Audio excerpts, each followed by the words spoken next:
Bisa heeh, di itu ya, yang tadi ada suara ngaji dari masjid bisa ditutup ya? Ini walaupun pertanyaannya cuma 2, tapi alhamdulillah berkembang ya. Sebenarnya kalau mau diperdalam, dalam. Cuma ini masih seputar fikih muamalah ya pertanyaannya? Heeh, berarti mungkin materi harta dan materi kepemilikan belum sempat terbaca. Sebelum keburu Ibu lupa, nanti untuk selanjutnya kalian itu kan diskusi kita itu siang Senin.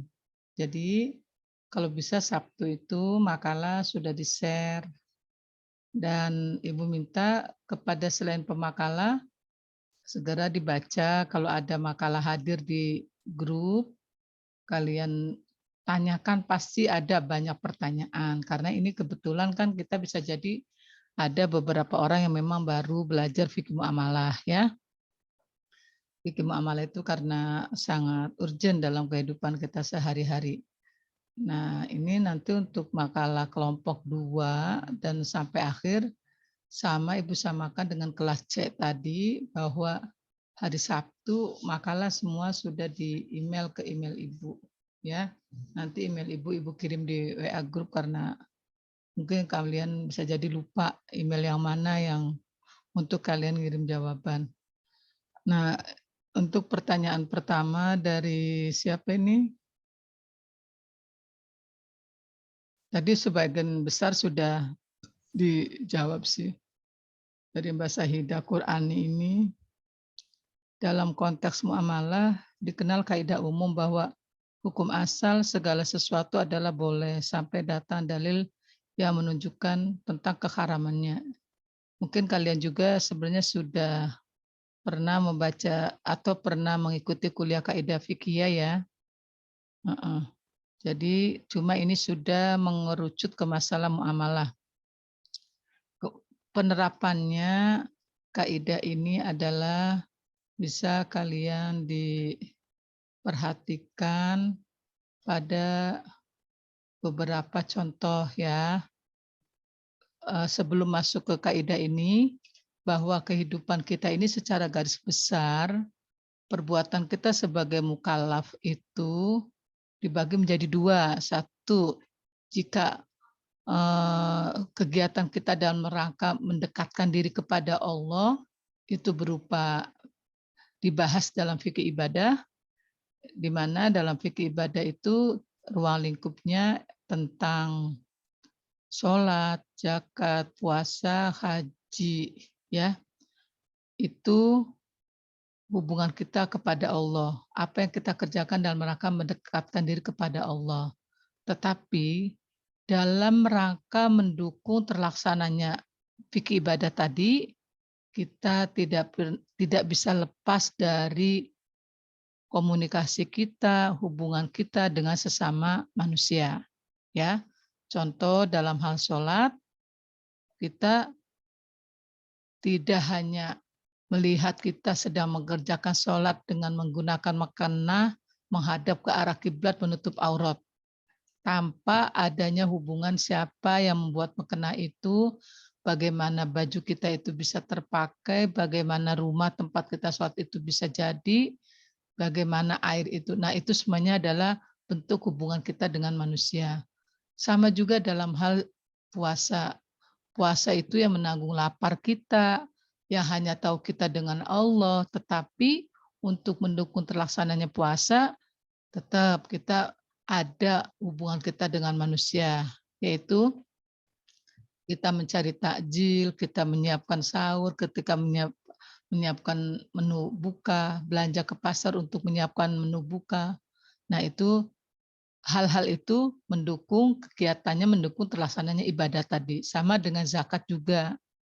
Zakat, kita kalau tidak ada 8 asnaf, itu tidak bisa terlaksana karena hanya ada muzaki aja. Tidak ada orang yang berhak menerima zakatnya. Nah, pada saat pelaksanaan zakat itu kita tetap ada hubungan kita manusia dengan manusia. Haji juga demikian. Yang bayar kita, yang pergi ke Mekah kita, yang tawaf kita, sa'i kita, balan jumrah kita, wukuf di Arafah kita, itu ibadah kita, tetapi untuk mendukung terlaksananya hal tersebut, kita butuh keamanan negara yang melibatkan banyak pihak. Kita membutuhkan diri kita yang sehat, melibatkan bagian kesehatan. Kita butuh dana, kita butuh cara daftar, kita butuh lembaga yang bisa mengkoordinir kita berangkat. Jadi, walaupun kegiatannya itu berupa fikih ibadah, faktor-faktor pendukung untuk terlaksananya ibadah tersebut adalah dikerjakan oleh wilayah fikih muamalah. Sekarang yang satu itu fikih muamalah. Di antara fikih muamalah tadi ada di antaranya ada tentang munakahat, ada tentang tirka, ada tentang harta, ya. Kemudian penerapan, ya, penerapan tadi kaidah yang ditanyakan oleh pemakalah itu kalau contohnya dalam hal hewan, ya, hewan. Nah, hewan yang muskil, yang tidak jelas keadaannya, ya. Nah, menurut pendapat yang sah adalah halal hukumnya. Kemudian contohnya apa, Bu? Dia itu tahu-tahu ada. Kita pagi membuka pintu. Ternyata ada ayam di halaman kita itu. Padahal halaman kita pagar belum dibuka. Kita tanya ke sana kemari, ini ayam siapa? Ada di sini. Semua diam. Kita kandangin, tolong ya umpama ngaji. Kalau ada yang nanya ayamnya nggak ada, ini ada di halaman saya pagi-pagi. Sebulan masih ada, nggak ada yang ngambil 2 bulan, 3 bulan. Ya. Nah itu tidak jelas keadaannya itu sah halal umpama kita potong. Kemudian sampai ada informasi yang mengharamkan. Sampai ada yang mengakui itu adalah ayam saya. Baru kita nggak boleh. Umpama udah kadung dipotong ya tanya aja, jadi berapa harganya tadi ayam. Habis sudah setengah tahun di tempat saya dari ayam sampai sudah gede nggak ada yang ngaku. Ya kalau sekarang harga ayam umpama ayam kampung itu yang besar 100.000, tapi karena waktu itu ada di tempat kamu masih kecil umpama belum itu 50, ya sudah dimakan aja karena sudah kita makan ya. Jadi yang semula itu halal menjadi haram jika ada dalil yang menunjukkan. Dalilnya tadi ada yang ngaku itu ayam saya, ya. Kemudian tumbuhan juga, ya.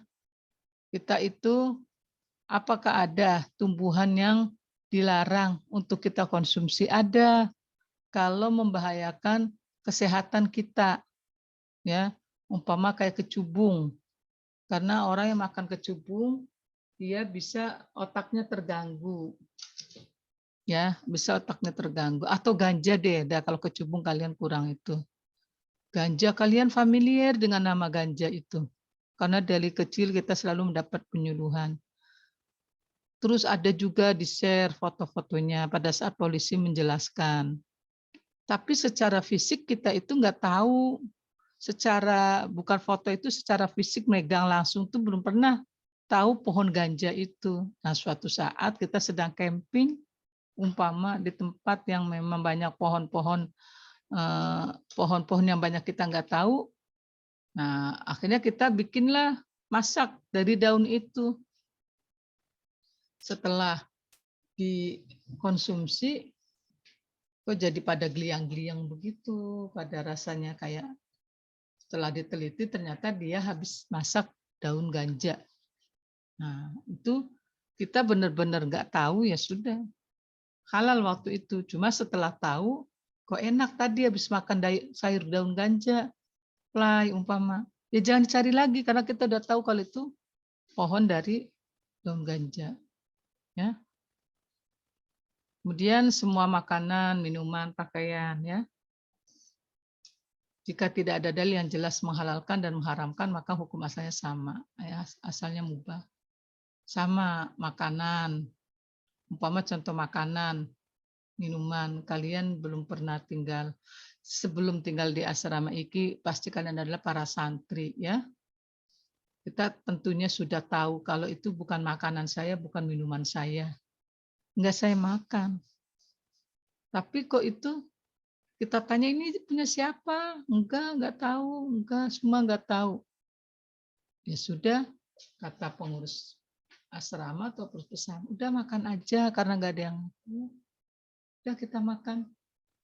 Dan umpama sampai malam, sampai besok pagi juga enggak ada yang ngakuin, enggak ada yang nyari. Ya sudah tadi yang dimakan itu. Sama dengan pakaian ya, atau sendal, atau mukena ya, umpama sendal. Ya kita kalau kita ngerasa nggak pernah punya sendal itu di kumpulan orang banyak ya jangan pakai sendal itu ya. Kemudian hukum asal transaksi itu, hukum asalnya kan jual beli itu boleh selama tidak ada dalil yang mengatakan itu haram. Umpama kita sudah rapi beli ke seseorang, beli apa umpama beli baju, kok ini saya beli kalau beli di Tanah Abang sendiri ini baju seperti ini dengan model yang sama itu sekitar 300. Kok dia jual cuma 200.000 ya? Nah, itu kita harus apa? Harus rada curiga kok ini bisa lebih murah. Saya langsung dari agennya umpama. Ya sudah, kalau memang demikian segera kita bisa lanjut, bisa tidak. Kita jadi gini, kalau beli ada sesuatu yang jauh dari pasaran, kita harus curiga. Enggak kok benar saya, ya sudah umpama saya beli. Lama-lama tahu bahwa dia itu menerima orang yang dapat nyuri umpama itu.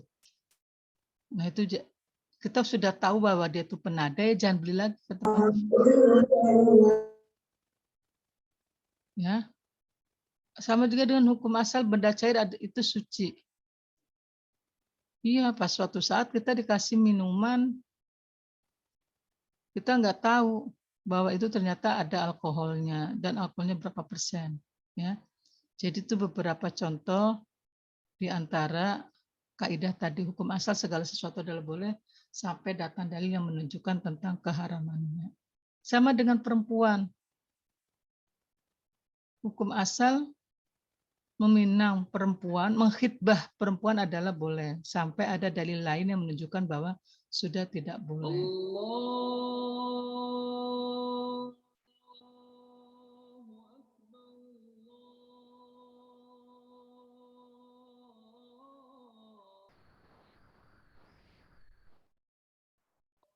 Ini siapa ya, Dek?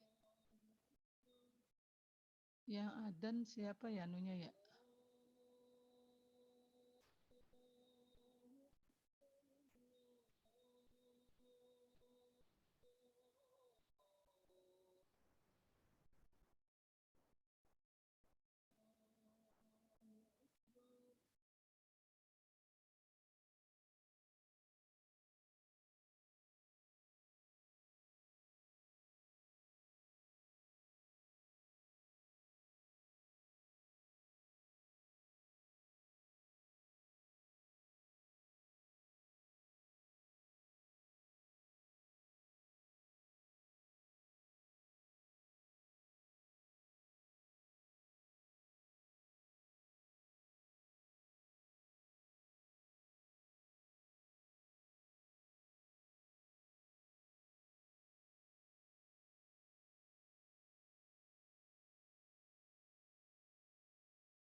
Baik, Ibu lanjutkan ya untuk larangan-larangan dalam membuat akad muamalah maliyah tadi sudah disinggung oleh Mbak Pemakalah.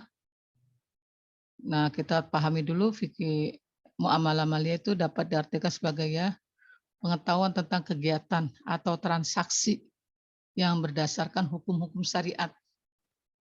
Transaksi apa aja?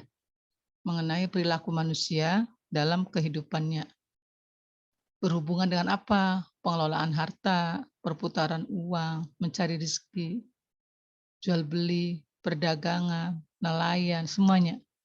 Bekerja. Nah, ini dalam kehidupan manusia apapun yang usaha kita dalam rangka memperoleh hal tersebut itu disebutnya dalam istilah fikihnya adalah muamalah maliyah. Kemudian yang dilarang itu yang seperti apa? Ya, dalam bermuamalah maliyah ini. Jadi yang dilarang itu yang bentuknya seperti maisir. Ya, merupakan permainan yang mengandung unsur taruhan.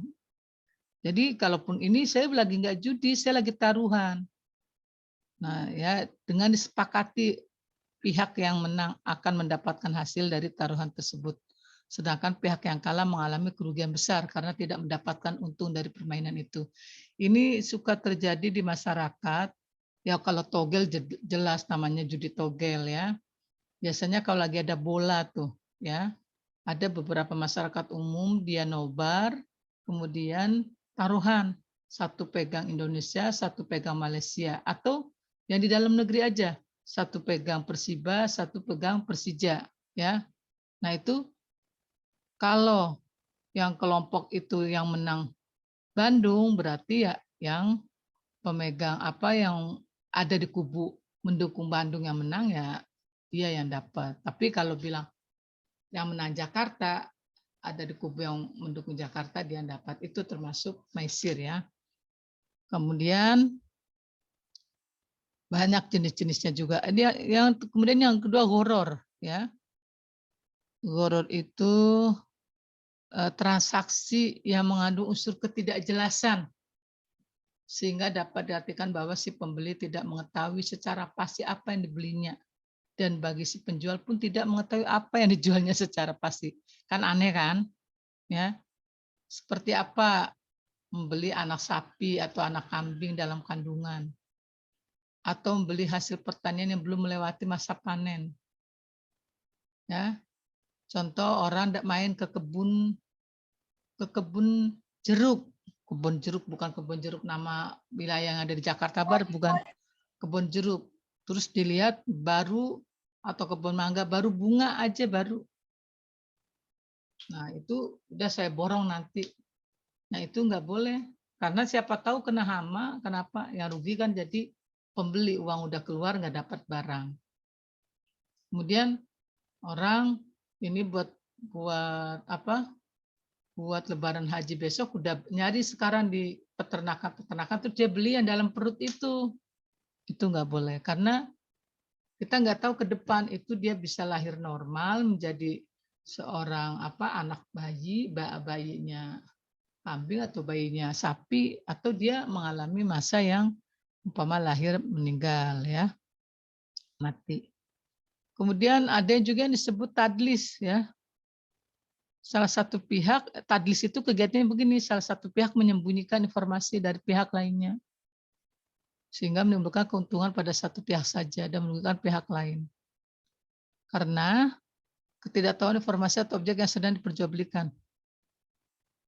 Nah, tadlis ini dapat terjadi karena 4 hal, ya, yaitu kuantitas, kualitas, harga, dan barang. Kalau tadlis yang kuantitas itu seperti pedagang di pasar mengurangi takaran timbangan barang yang dijualnya. Itu nggak boleh. Dia bilang ini 1 kilo, tapi pas kita timbang di rumah, beli gula pasir di pasar itu ternyata cuma 9 on. Nah, itu tadlis dalam hal kuantitas.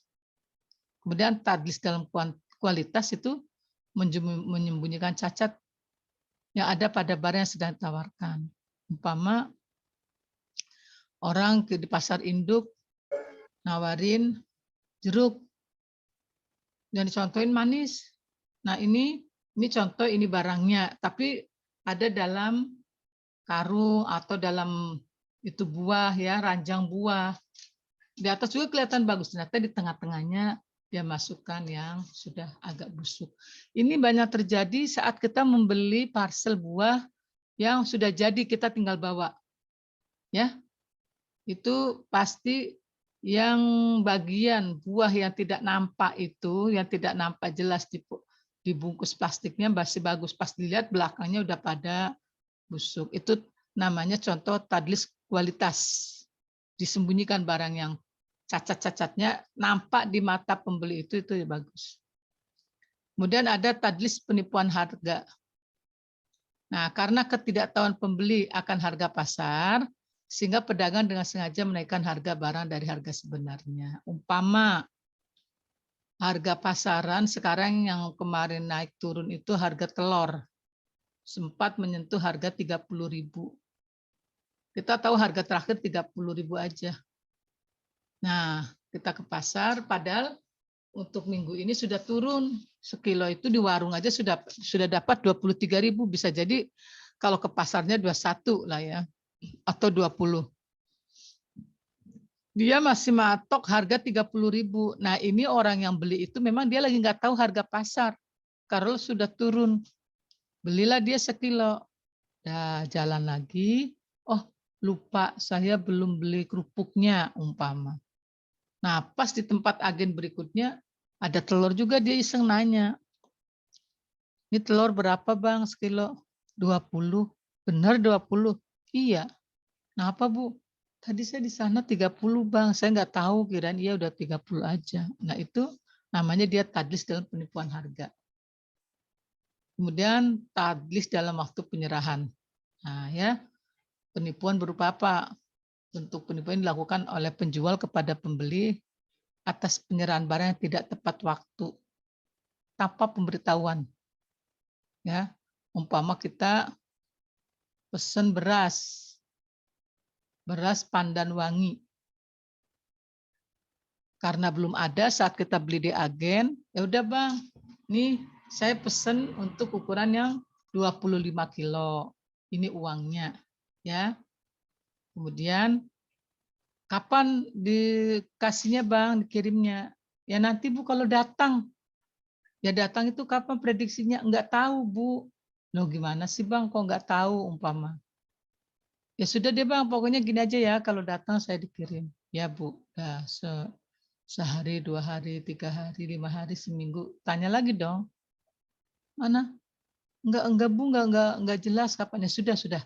Daripada kita nanti ada ketidaktenangan dari pembeli itu ya, karena dia sebenarnya tidak mencari beras Pandan Wangi itu. Ya jadi enggak tahu kapan datangnya. Jangan dilanjutkan. Kemudian juga ada yang namanya riba. Ya, riba itu nanti ada bahasanya ya di materi makalah ini juga. Kemudian ada namanya juga ghaben, ya, peristiwa jual beli di mana si penjual menaikkan harga objek dagangan di atas harga pasar. Sama kayak tadi, kayak tadlis kuantitas, ya, tidak oleh pihak pembeli. Ini nggak boleh. Kemudian riswah, perbuatan yang memberi sesuatu pada pihak lainnya padahal bukan haknya, atau juga istilah suap menyuap. Ini biasanya riswah itu ada di lembaga-lembaga, tempat-tempat kerja, ya, agar masuk gitu. Baik najash atau manipulasi permintaan. Tadi digambarkan oleh pemakalah pura-pura rame segala macam, ternyata itu biasanya ini kelihatan itu ada di, coba kalau kalian online itu kelihatan situ banyak narasi bagus barangnya, ya kita barangkali jangan-jangan dia melakukan ini, ya, baik najas, pura-pura banyak yang beli segala macam. Ikhtikar juga ada tuh, ya. Ikhtikar itu manipulasi penawaran. Jadi umpama ini kok rame banget itu. Ternyata rame itu dia teman sendiri semua. Udah deh, Berapa umpama 100.000. Terus jadi padahal harganya nggak 100.000 aslinya. Mungkin bisa sekitar 60. Nah, cuma teman-teman sekitarnya itu seolah-olah ya udah deh ya 90 aja, 90. Ada yang berani 91, ada 92. Berarti orang sekitar yang mau beli benar itu, loh, itu kok udah nawar 90. Nah, itu dia sudah ada itu. Nah, ini bisa jadi ada dalam kehidupan nyata itu. Model-model seperti ini. Ya. Terus ada beun al-mutor, ya, identik dengan jual butuh, yaitu dilakukan karena salah satu pihak dalam kondisi yang sangat membutuhkan, sehingga tidak menutup kemungkinan oleh pihak yang kuat mendapatkan keuntungan lebih. Nah, ini biasanya umpama kita punya tanah, ada keluarga kita yang sakit yang butuh karena harus operasi saat itu juga. Nah, itu biasanya orang menjual dalam kondisi panik begitu, dia nggak mikir harga pasaran. Yang penting yang dia pikirkan, dia dapat uang, kemudian bisa menolong orang yang dicintainya itu agar tidak sakit. Ya. Kemudian juga ada ikro, perbuatan yang ditemukan dari pemaksaan untuk mengerjakan perbuatan yang dituntut oleh pemaksa. Ikro ini sebenarnya kita itu ya ikro itu ada ikro mulji, ya. Kemudian paksaan yang dapat menghilangkan kerelaan dan merusak ikhtiar memilih. Jadi dia itu dalam ancaman umpama membeli sesuatu itu. Ada juga yang ghair mulji, paksaan yang dapat menghilangkan kerelaan akan tapi tidak sampai merusak ikhtiar. Ya, jadi umpama dipaksa tapi silakan kamu milih deh mau milih warna apa, tapi harus beli walaupun kita umpama cuma sekedar iseng-iseng nanya-nanya, akhirnya kita kejebak. Harus milih, hati-hati kalian di aplikasi-aplikasi yang ada di Facebook, itu suka begitu. Kalau kita iseng, tek aja, udah ngirim HP, nomor kita itu akan dikejar. Tahu-tahu udah dikirim aja, kita harus berani nolak. Bentak ya, kalau bila perlu, saya tidak butuh. Dan nanti kalau kita keras biasanya dia berhenti. Tapi kalau kitanya masih enggak, tadi itu nanya nanti suami boleh enggak. Nah, itu udah kita itu empuk udah. Kemudian ada yang ta'aluk ya, cacat akad. Nah, itu berlakunya akad pertama akan tergantung pada akad kedua. Nah, umpama saya akan beli baju ini, itu akad pertama ya. Kalau jualan beras saya hari ini habis semua. Nah, kebetulan Allah lagi ngetes, dia menyesuaikan janjinya, tapi sebenarnya begitu tuh nggak boleh. Ta'aluk begitu, kalau mau beli, beli aja. Atau saya akan beli sepatu ini, bilang ke tukang itunya, ke tukang jualan sepatunya, kalau hari ini saya dapat bonus. Padahal dia juga nggak tahu dapat bonus dari mana, itu nggak bisa. Nah, jadi ada 12 ya yang bikin cacat itu. Itu yang silakan dilanjutkan ya. Untuk melanjutkan ke pertanyaan kedua. Pertanyaannya Nirna. Pertanyaan kedua akan dijawab oleh Umniati Solihah. Padanya kami persilakan. Baik, mungkin saya akan menjawab pertanyaan dari saudari Firna Nahwa Firdaus. Pertanyaannya, di antara perkembangan fikih muamalah di kehidupan sosial itu, tadi ada masalah penerapan fikih muamalah dalam penyelesaian sengketa non-litigasi. Lalu bagaimana penyelesaian dengan cara konsultasi, negosiasi, mediasi, konsiliasi, atau penilaian ahli dalam penyelesaian sengketa non-litigasi? Penyelesaian sengketa di luar pengadilan ini atau non-litigasi itu suatu proses untuk menyelesaikan suatu sengketa di luar pengadilan yang dapat dilakukan oleh para pihak untuk dapat menyelesaikan sengketanya. Kemudian, penyelesaian di luar pengadilan ini ada beberapa cara. Yang pertama dengan negosiasi, mediasi, arbitrase, dan konsialisasi. Nah, asas-asas yang berlaku pada alternatif penyelesaian sengketa ini ada beberapa. Yang pertama itu ada asas itikat baik, yakni keinginan dari para pihak untuk menentukan penyelesaian sengketa yang akan maupun sedang mereka hadapi. Yang kedua ada asas kontraktual, yakni adanya kesepakatan yang dituangkan dalam bentuk tertulis mengenai cara penyelesaian sengketa. Yang ketiga ada asas mengikat, yakni para pihak wajib untuk memenuhi apa yang telah disepakati. Yang keempat, asas kebebasan berkontrak, yaitu para pihak dapat dengan bebas menentukan apa saja yang hendak diatur oleh pihak dalam perjanjian tersebut selama tidak bertentangan dengan undang-undang dan kesusilaan. Yang kelima itu ada asas kerahasiaan. Pada penyelesaian ini, suatu sengketa tidak dapat disaksikan oleh orang lain karena hanya para pihak yang bersengketa yang dapat menghadiri jalannya pemeriksaan atas suatu sengketa.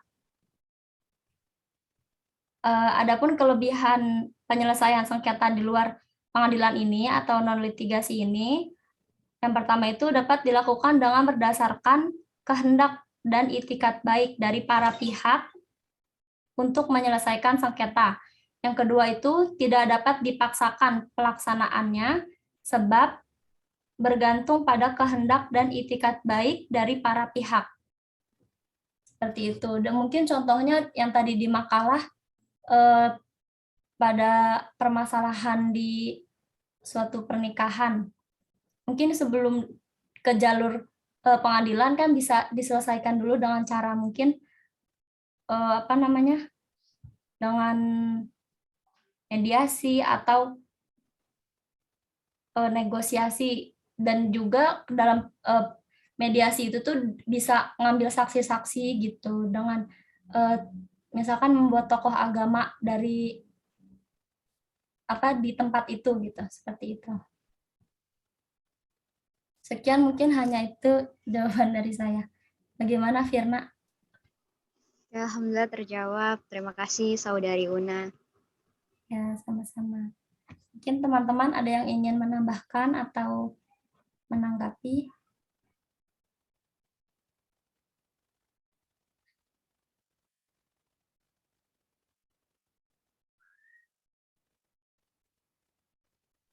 Mungkin dari Ibu tambahan. Baik. Ini dalam hal muamalah ini karena hubungannya dalam rangka mempertahankan hak ya, berupa harta atau ya uang itu harta, tanah juga harta, anak juga harta. Ini pasti akan tidak sepi atau tidak jauh dari masalah sengketa. Ada sengketa tanah, sengketa waris, sengketa harta gonol gini, yang sekarang lagi rame sengketa apa, Dek?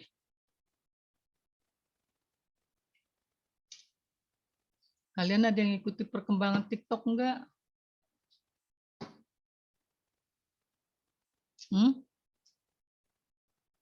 Yang sekarang sedang rame sengketa apa? Harta warisan bukan Bu?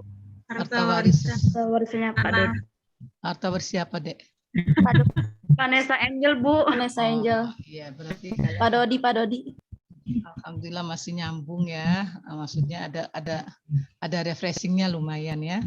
Itu ada sengketa juga. Jadi memang kalau dalam hal muamalah tidak luput dari masalah sengketa. Nah, di sini kemudian dari hal tersebut, nah, penyelesaian sengketa tentunya harus ada penyelesaiannya ya.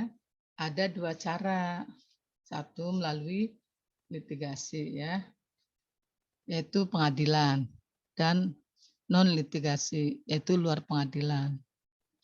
Dalam proses penyelesaian sengketa melalui litigasi merupakan sarana terakhir yang melalui pengadilan itu.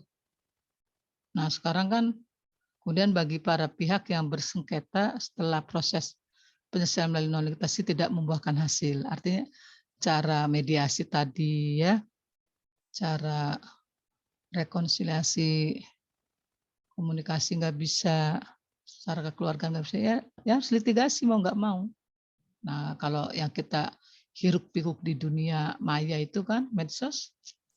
Dikit lapor, nggak pernah diselesaikan dengan cara non legislasi dulu, enggak. Semua, jadi udah negara itu disibukkan dengan ya laporan, nggak pernah berusaha untuk menyelesaikan itu. Kemudian seperti yang diketahui proses litigasi berarti membawa permasalahan sengketa ke jalur hukum. Sedangkan proses non litigasi penyelesaiannya berdasarkan itikat baik yang dimiliki oleh para pihak yang bersengketa. Seumpama keluarga ini karena satu paham waris, satu enggak, yang enggak paham ini yang ngotot, kalau dia mau mendengarkan penjelasan dari orang yang paham waris, ya cukup diselesaikan tanpa ke pengadilan dengan proses non litigasi. Oh, kirain saya pikir enggak begitu, umpama. Kirain kalau saya itu ayah tiri itu dapat, ternyata setelah jelaskan ayah tiri itu enggak dapat. Kirain anak tiri itu dapat, ternyata enggak dapat. Kirain mantu, nah itu kalau dianya paham, dikasih tahu, sudah bisa selesai. Tapi kalau dia nggak mau paham, nggak mau mendengarkan ya, dan dia merasa saya kuat, saya punya uang untuk lapor, untuk diadu, tuh larinya ke sana. Nah, penyelesaian sengketa melalui proses litigasi merupakan ya proses penyelesaian sengketa itu ya. Jadi kita apa-apa yang lari ke pengadilan itu yang litigasi. Ya kalau enggak ya udah. Nah, dari sebelum masuk ke litigasi ini ke pengadilan ini ada media di luar pengadilan. Ya, biasanya ditangani oleh ya mediator swasta lah umpama atau perorangan. Kalau anaknya pernah ngaji, ayo diajak aja ke pak kiainya, ke ustadznya, dinasehatin, itu berarti mediatornya itu adalah perorangan, ya. Nah, ada juga yang lembaga independen alternatif penyelesaian sengketa. Kita sebut kenal namanya mediasi nasional, ya. Pusat Mediasi Nasional atau PMN. Nah, proses mediasi ini pada dasarnya tidak terbuka untuk umum kecuali para pihak menghendaki lain. Biasanya kasus perceraian ini setelah ada laporan sebelum masuk ke proses itu mediasi bisa 2 kali, minimal 2 kali kasus perceraian itu. Nah, dalam mediasi ini akan ditanya duduk persoalan segala macam. Kalau kita jawabannya mencelak-mencelek, yaitu kita akan kalah. Tapi kalau waktu mediasi pertama kita jelas, kenapa saya menggugat cerai, kenapa saya menggugat perolehan waris saya karena begini, bla bla bla bla. Yang kedua mediasi lagi masih, nah ini baru lanjut ke persidangan. Ya. Kemudian tadi di pemakalah itu bagaimana penyelesaian dengan cara konsultasi, negosiasi, mediasi, konsiliasi, ya. Nah, kalau dengan cara ini penyelesaian sengketa di jalur non legalitas ini ada beberapa bentuk, ya. Kalau menurut itu Undang-Undang Nomor 30 Tahun 99 itu ada badan arbitrase, ya, atau cara penyelesaian suatu sengketa perdata. Nah, kita kan urusan benda jadi perdata di luar peradilan umum. Berdasarkan pada perjanjian arbitrase yang dibuat secara tertulis oleh pihak yang bersengketa. Selain arbitrase tadi, non litigasi itu ada dengan cara yang berupa konsultasi. Ya, yang konsultasi ini merupakan suatu tindakan yang bersifat personal, perorangan antara pihak konsultan dengan klien ya. Konsultan memberikan pendapatnya kepada kliennya untuk memenuhi keperluan dan kebutuhan kliennya tersebut. Nah, perannya konsultan ini apa? Dalam penyelesaian sengketa ya dia tidaklah dominan. Konsultan itu hanya memberikan pendapat hukumnya, ya, sebagaimana diminta oleh kliennya, yang untuk selanjutnya keputusan mengenai penyelesaian sengketa tersebut akan diambil sendiri oleh para pihak. Umpama seorang lagi berantem tentang kesalahpahaman, umpama yang lakinya nuduh perempuannya selingkuh atau yang istrinya nuduh suaminya selingkuh. Ini karena sifatnya masih praduga. Si laki-laki umpama nuduh istri juga dia nggak pernah melihat langsung, masih laporan dari orang. Begitupun sebaliknya. Nah itu dikonsultasikan kepada orang yang dipercaya, tidak pernah membuat kegaduhan. Nah sekarang lagi musim banyak bikin orang membuat kegaduhan.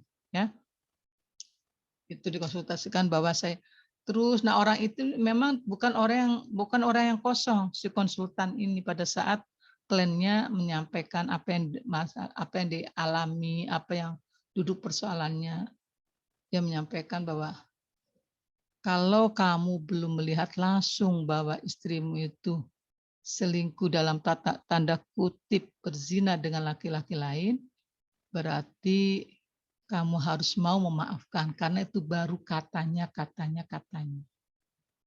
Nanti untuk nasihat istrinya, kamu maafkan suamimu itu mungkin masih pikirannya terganggu karena beban kerjaan yang banyak, dapat laporan dari orang lain, mengatakan kamu bla bla bla, kamu harus mau memaafkan. Itu posisi konsultan itu harus benar-benar yang menghendaki tidak terjadinya pertikaian antara dua kliennya ini. Bukan malah ngompor-ngompori, masih begini begitu, bukan yang seperti kita lihat sekarang, ya.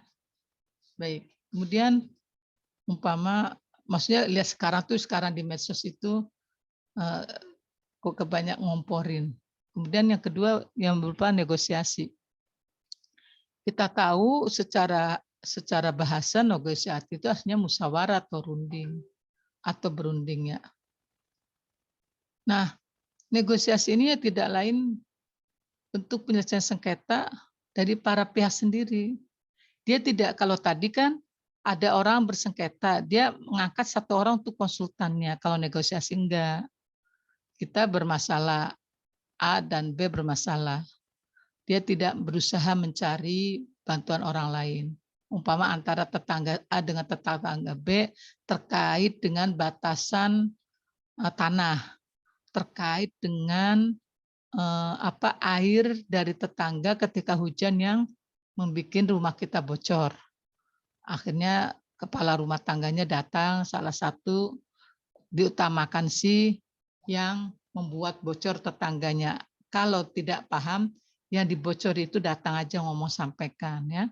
Jadi dia tidak mengangkat orang lain untuk kemudian mereka bermusyawarah, berunding, menyampaikan bahwa hal-halnya demikian. Nah, kemudian kalau sudah ketemu pemecahannya dianggap adil oleh masing-masing pihak, artinya negosiasinya berhasil. Umpama tidak kayak ibu nih, waktu bulan apa ya, setelah lebaran kemarin itu, tetangga itu ada yang punya rumahnya kecil tapi dia ada anjingnya, dan anjingnya selalu bunyi terus. Lah ibu tuh jadi kayak nggak nyaman gitu loh. Kebetulan itu lagi musim ini loh, Dek. Juni, Juli tuh, yang musim COVID yang rame, banyak orang yang meninggal itu. Kebetulan rumah ibu lagi pada sakit semua, jadi nggak nyaman banget siang-siang bunyi terus anjing. Kita udah sampaikan secara langsung, secara negosiasi, datang ke rumah, nggak digubris, masih ada aja. Kita lapor ke Pak RT datang, berarti Bu jadi konsultasi kan, ngangkat konsultan. Nggak digubris juga, sudah, kita ya sudahlah, sudah menyampaikan. Ya, jadi bedanya negosiasi dengan konsultasi tadi. Kemudian mediasi, ya. Nah, mediasi ini ada peraturannya, ya. Peraturan Mahkamah Agung nomor 1 tahun 2016 tentang prosedur mediasi di pengadilan. Ya. Di pasal 1 sebutkan mediasi adalah cara penyelesaian sengketa melalui proses perundingan untuk peroleh kesepakatan para pihak dengan dibantu oleh mediator. Nah, kemudian mediator itu orangnya ya, orangnya yang menjadi tempat pengaduan dua pihak itu. Kemudian harus mampu mencari alternatif si mediator ini dalam penyelesaian sengketa tersebut. Apabila para pihak sudah tidak menemukan lagi jalan keluar untuk menyelesaikan sengketa tersebut, maka mediator tersebut harus dapat memberikan solusi kepada para pihak. Jadi mediator dia orang yang paham hukum positif, hukum Islamnya juga dia paham. Karena pasti ini kalau sengketa ini ranahnya ranah hukum. Nah, solusi tersebut haruslah kesepakatan bersama dari para pihak yang bersengketa. Ya, jadi sangat perannya si mediator ini sangat penting. Karena mengharapkan sengketa tidak terjadi, akhirnya berbalik menjadi ada kesepakatan bersama yang selama ini menjadi rebutan atau bikin berantem. Kemudian ada istilah konsiliasi, ya.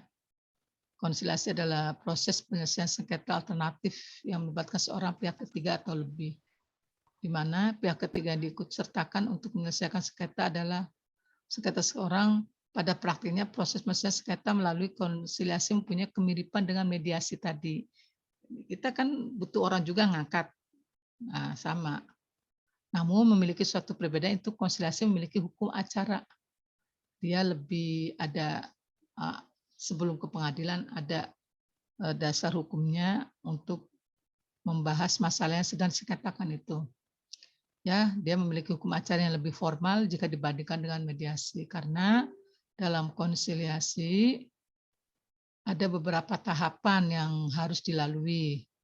Pertama, yaitu ada penyerahan sengketa kepada komisi konsiliasi. Kemudian setelah itu komisi akan mendengarkan keterangan lisan para pihak, ya, dipanggil. Nah, kemudian berdasarkan fakta-fakta yang diberikan oleh para pihak secara lisan tersebut, komisi konsiliasi akan menyerahkan laporan kepada para pihak disertai dengan kesimpulan dan usulan penyelesaian sengketa. Ya.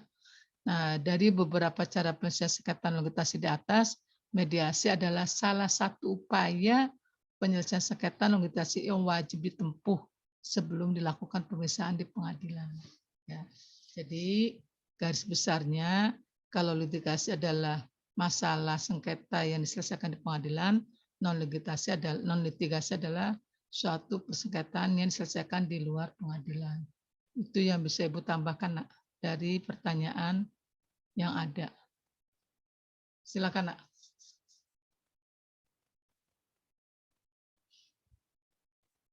Ibu serahkan kepada moderator.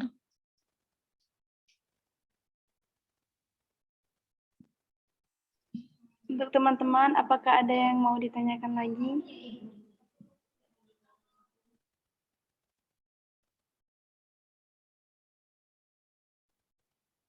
Kalau nggak ada ditutup, Neng. Sepertinya tidak ada yang ingin ditanyakan lagi. Semoga pembelajaran kita pada siang hari ini mendatangkan manfaat untuk kita semua. Saya selaku moderator, mohon maaf bila ada kesalahan. Saya akhiri, wabillahi taufiq wal hidayah. Wassalamualaikum warahmatullahi wabarakatuh. Waalaikumsalam warahmatullahi wabarakatuh. Munawaro sudah ada ya, di absen, udah Ibu ganti. Lutfia ada belum? Bro Ibu Munawaro. Lutfia ada? Ada, Ibu. Ada. Kemudian Rohemi? Rohemi ada? Ada, Ibu. Ada. Kemudian Sifa Fauzia. Ada Sifa Fauzia? Nggak ada ya. Baik. Ibu perhatikan makalah hari ini itu ada materi fikih muamalah secara umum, ada materi harta, ada materi kepemilikan, ya. Cuma yang baru dibahas satu aja, baru fikih muamalah aja. Fikih muamalahnya saja. Ya, nanti selanjutnya kalian harus baca lagi materi tentang harta dan materi tentang kepemilikan sebelum kita bahas ke yang lain-lain, karena ini dasar.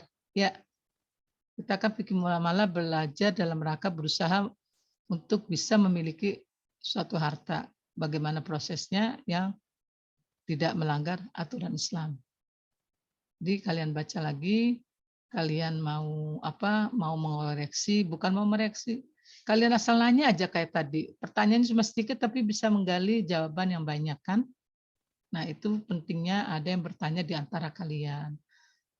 Jika umpama Senin depan itu banyak pertanyaan setelah di-share di hari Sabtu oleh teman kalian sebagai pemakalah, teman yang banyak pertanyaan, Ibu ukur waktu, udah langsung aja jawab, nggak usah ditanya, nggak usah dibaca lagi PPT-nya. Nah tadi Ibu persilakan kalian membaca PPT karena kebetulan kok pertanyaannya cuma 2, artinya bisa diselesaikan dalam waktu sejam untuk menjawab pertanyaan ya. Dari Ibu dianggap cukup. Kalau nggak ada pertanyaan, akhirul kalam, Allahumma fiq ila aqwamit thoriq. Wassalamualaikum warahmatullahi wabarakatuh. Waalaikumsalam warahmatullahi wabarakatuh. Terima kasih banyak. Terima kasih banyak Ibu. Sama-sama. Sehat selalu. Ini yang Rahmat Handoko siapa ya, Dek? Saya Ibu. Siapa? Ibu. Oh, Ini belum diganti. oh nanti diganti ya. Iya. Biar Ibu untuk ngetes ada enggak orangnya. Terima kasih ya.